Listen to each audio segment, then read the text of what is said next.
There is a 45-second scene in Season 9 of Family Guy where Peter Griffin crashes his car into a tree, dies, and gets shown a version of himself that is so drunk and so broken that he burns his own children with cigars. The show plays it straight. No joke, no cutaway, no relief. Just Peter standing there looking at what he becomes if nothing changes. Most people remember that episode as the one with the funny Mr. Booze song. That gap between what the show was actually doing and what people took away from it is exactly what this video is about. Because Family Guy has been telling a very specific and very detailed story about Peter Griffin's alcoholism since the first season. It built that story carefully, across decades, using his childhood, his biological father, his job, his bar, and the very structure of how the show cuts between scenes. Welcome to Red Umbrella. Let's go through all of it. The inheritance. Peter's biological father is the town drunk. There is a moment in Season 5 of Family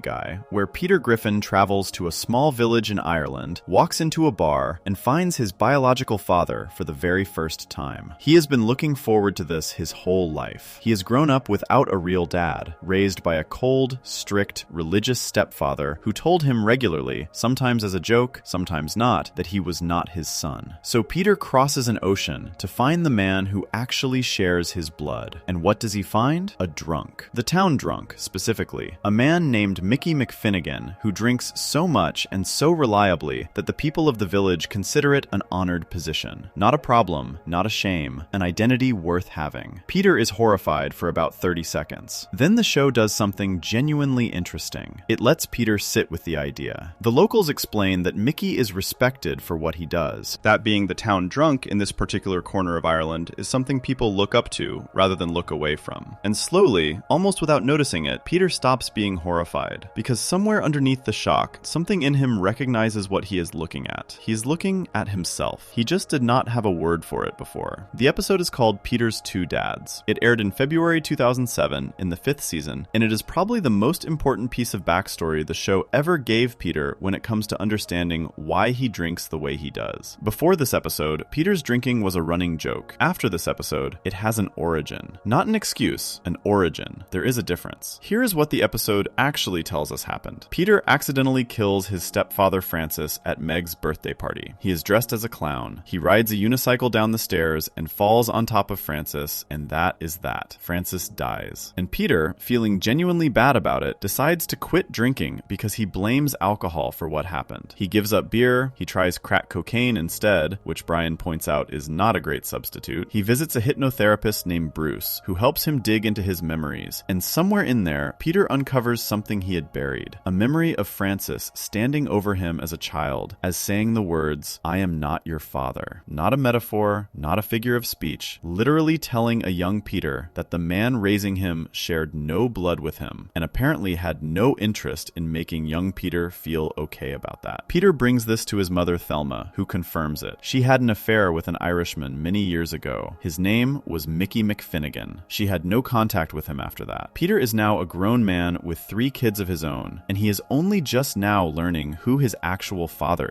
is. Seth MacFarlane talked about this episode at length. He said that before they figured out who Peter's biological father would be, there had been disagreements in the writer's room about how to handle it. MacFarlane himself said he had always pictured Peter's biological father as a fat, drunk leprechaun. That is not an exaggeration of what he said. That is close to the actual quote. The creative instinct behind the character, going back to the beginning of the show, was that Peter's drinking had a genetic home. Someone passed it down. The show just took 5 seasons to name who that someone was. When Peter and Brian get to Ireland and find Mickey, Mickey does not believe Peter is his son. He mocks him. He refuses to acknowledge the connection. And Peter, standing in front of a man who will not love him unless he earns it, does the only thing that makes sense given everything the show has established about him. He challenges Mickey to a drinking contest. Not a fight, not an argument, not a heartfelt conversation. A drinking contest. And he wins. Mickey accepts Peter as his son after Peter outdrinks him. Love, in this moment, is earned through alcohol. Belonging is proven through alcohol. The father-son bond, the thing Peter never really had with Francis, is established through the act of drinking more than the other man can drink. Think about what the show is saying here. Peter grew up without his real father. His stepfather was cold and distant and cruel in small but consistent ways. His mother, the show establishes across multiple flashbacks, was not exactly warm either. In the first season episode, Mind Over Murder, there is a flashback where young Peter is crying and Thelma rubs whiskey on his gums to quiet him down. Whiskey on a baby's gums as a parenting choice. The show plays it for a quick laugh and moves on, but it is sitting there in the canon of who Peter Griffin is and how he was raised. His first experience of being calmed, of being soothed, of being made to feel better involved alcohol. That is not nothing. That is actually everything. The pattern the show builds across seasons is a man who was introduced to alcohol as comfort before he could walk, who grew up in a house where his stepfather gave him nothing and his mother gave him whiskey as a substitute for real care, and who eventually discovers that his biological father is a man whose entire identity is built around drinking. Peter did not become an alcoholic by accident. The show, when you line up all the pieces, has given him every possible reason to be exactly what he is. And there is something the episode does that most people do not talk about. When Peter goes to Ireland to find Mickey, the deleted scenes included one where Peter quietly pretends he has quit drinking while continuing to drink in secret. That scene was cut before the episode aired, but the fact that it existed, that the writers thought about it, wrote it, filmed it, and then pulled it, says something about how carefully they were thinking about what kind of drinker Peter actually is. He is not just someone who drinks a lot. He is someone who, when pressed, considers hiding it rather than stopping it. The show knew that about him. It just did not always want to say it out loud. What the episode lands on, in the end, is something almost sweet and almost sad at the same time. Peter wins the drinking contest. Mickey accepts him. They have a connection now, built on the one thing they share. And Peter flies home to Quahog with something he never had before. A father who actually claims him. The fact that the claiming happened over pints in an Irish bar, that the proof of blood was alcohol rather than anything else, the show treats as completely natural. Of course that is how it happened. What else would it be? The reason this section matters, the reason it has to come first, is that everything else about Peter and drinking makes more sense once you know this. Every scene at the Drunken Clam, every drunken stunt, Every morning, hangover played for laughs. carries a little more weight when you understand that drinking is not something Peter picked up, it was handed to him. By his mother, in his crib. By his biology, from a man across an ocean he never knew. The show gave Peter an origin story for his alcoholism. It just buried it in an episode most people remember as the one where Peter accidentally kills his stepfather and tries crack. But it is there. It has always been there. Peter Griffin does not drink because the writers needed an easy character trait. He drinks because the show built him a childhood that made it almost inevitable, and then confirmed it by making his biological father a man for whom drinking is both identity and legacy. He did not choose this. He inherited it. And when the one moment arrived where he could prove to his real father that he belonged, he proved it the only way that was available to him. He drank more. He won. Before we move on, if you're enjoying this analysis, please consider subscribing. It helps the channel tremendously. The whiskey his mother put on his gums, the stepfather who never claimed him, the biological father who only accepted him after he proved he could outdrink him. All of that is backstory. But backstory is not the same as the present. Peter is an adult now. He has a family of his own, a bar he calls his sanctuary, and a job that puts him inside a brewery 5 days a week. The question is not where the drinking came from anymore. The question is what it did to him on the way up, starting with a wound in his childhood that the show hides in a flashback so brief most people miss it entirely. Section 2. The Childhood Wound. Whiskey as a Parenting Tool. There is a flashback in the first season of Family Guy that lasts maybe 5 seconds. Young Peter is crying. Thelma Griffin, his mother, reaches over and rubs whiskey on his gums. Peter stops crying. The scene gets a quick laugh and the episode moves on. Nobody in the room comments on it. Nobody treats it as a big moment. The show presents it the same way it presents everything else. Fast, loud, and gone before you can think too hard about it. But that 5-second scene is one of the most important things the show ever told us about Peter Griffin. Not because it is dramatic, because it is so casual. Because the show drops it into the background of a larger episode and then walks away from it, which is exactly how the things that shape us most tend to work. Nobody announces the moment that rewires a kid. It just happens. Ordinary and small, and then it is done. And the kid carries it forward without ever quite knowing what they are carrying. Peter grew up in a house that was broken in very specific ways. His stepfather Francis was a strict Catholic who showed Peter almost no warmth and told him repeatedly, in ways both direct and sideways, that he was not good enough. The show establishes this across multiple episodes and flashbacks spanning many seasons. Francis was not a cartoon villain gentleman in the sense of twirling a mustache. He was something more familiar and more damaging than that. A man who withheld approval like it was something precious, who made Peter feel like love was a test he kept failing. There is a flashback where young Peter says, "Happy Father's Day, Dad," and Francis responds by saying, "I am not your father." Not gently, not carefully, just flatly, like he is correcting a mistake. The show frames moments like that as dark comedy, and they are funny in the cold and uncomfortable way that Family Guy comedy often works, but they are also a portrait of a child who learned early that the people responsible for him were not entirely on his side, that the adults in the room could not be fully trusted, that warmth was not guaranteed and might not come at all. Into that environment, add whiskey on the gums. It sounds like a small thing. Parents used to do it, the logic being that the alcohol would numb a baby's pain during teething and quiet them down. But step back from the medical history for a second and look at what the show is actually building. Peter's first experience of being in pain and then being made to feel better involved a substance that dulls the senses. Before he could understand language, before he had any framework for what was happening to him, the thing that made the crying stop was alcohol. That is a blueprint, not a conscious one, not something Thelma sat down and planned, but a blueprint nonetheless. Hurt comes, alcohol comes after, hurt goes. This is not a lesson anyone taught Peter in words. It was taught to him in the most direct way possible, through his own body, before he was old enough to know it was happening. The show also tells us, through the character pages and scattered flashbacks across many seasons, that Thelma was not only careless with Peter, she was sometimes actively rough with him. There are references across the show's history to Thelma throwing whiskey bottles at Peter, not rubbing whiskey on him to soothe him, actually throwing the bottles. The same substance that was used to calm him as a baby became something that could be hurled at him when he got older and became inconvenient. Alcohol in the Griffin home was comfort and weapon, depending on Thelma's mood. Peter grew up learning both uses simultaneously. His sister Karen made things worse. Karen bullied Peter consistently and severely, in ways the show eventually compares directly to how Peter himself treats his own daughter Meg as an adult. Karen would do things like strangle Peter with her legs, humiliate him in front of other people, and generally treat him as a target. The show reveals this fully in a later episode called Peter's Sister, which frames Peter's treatment of Meg as a direct echo of what Karen did to him, the pattern passed down. Peter was on the receiving end of it first, and then, without ever seeming to notice what he was doing, he passed it along. What his parents did not do during any of this is intervene. Francis did not stop Karen from bullying Peter. Thelma did not stop Karen from bullying Peter. In one documented instance, Peter is being physically humiliated by Karen, gasping and calling her a jerk, and when Cleveland asks what happened, Karen says it is Peter's stutter. Peter then loses control of his bladder from the distress. His own family watches and says nothing useful. A kid in that environment learns something very specific. He learns that the people who are supposed to protect him will not protect him. That pain is just something that happens, and you deal with it yourself. And the tools you use to deal with it are the ones available to you. For Peter Griffin, one of those tools was introduced to him in his crib. It was in a bottle. It made everything quieter. Now layer in the stepfather situation again. Francis was a teetotaler, a strict religious man who saw drinking as a moral failure. The show establishes this clearly. Francis and alcohol were opposites in Francis's own mind. Alcohol was the kind of thing that bad people did, and Peter, even as a teenager and young adult, was someone who drank, who kept drinking despite what Francis thought about it, who, when Francis died, did not give up alcohol in genuine mourning. He gave it up briefly, tried crack cocaine as a substitute, and then went back to beer. There is something worth sitting with in that sequence. When Peter loses his stepfather, his first instinct is not to cope with grief by leaning into alcohol. His first instinct is to give it up because he blames it for what happened, but he cannot maintain that. He literally cannot find a replacement that works. Crack cocaine, which Brian immediately flags as a terrible idea, does not fill the hole, and so Peter goes back, because the thing he was trying to quit is also the thing that makes him feel okay. That is the exact trap. The substance that causes the damage is also the substance that numbs the damage. Stepping away from it does not leave you with nothing. It leaves you with everything you were trying not to feel. Peter never had much support in learning how to feel things without a buffer. Francis gave him criticism and distance. Thelma gave him whiskey and occasional bottle throwing. Karen gave him humiliation. The one consistent soft thing in his childhood, the one thing that reliably made discomfort stop, was alcohol. Not a hug, not a conversation, not not someone sitting with him and telling him it was going to be okay. A substance that worked fast and asked nothing of him in return. This is also why the show's eventual reveal about Mickey McFinnigan lands so hard when you look at it from this angle. Peter's biological father is a drunk. His mother soothed him with whiskey. His stepfather gave him nothing but judgment. The family he was born into, on both sides, handed him the same thing. One parent used alcohol as a care tool. The other, his real father by blood, built his whole life around it. Peter was surrounded by it before he ever made a choice. By the time he was old enough to choose anything, the choosing was already mostly done. The show does not frame any of this as tragedy in the way a drama would. It drops the pieces in between jokes, across many seasons, in flashbacks that come and go quickly. But the pieces are real and they are consistent. They do not contradict each other. The whiskey on the gums is canon. The bottle throwing is canon. Francis's coldness and repeated denial of Peter is canon. Karen's bullying without parental protection is canon. You do not have to stretch anything or read between lines to see what the show is building. You just have to look at all of it at the same time rather than one piece at a time. And when you do, what you see is a kid who grew up in a house where being in pain was normal, where the adults responsible for his safety were either indifferent or actively part of the problem,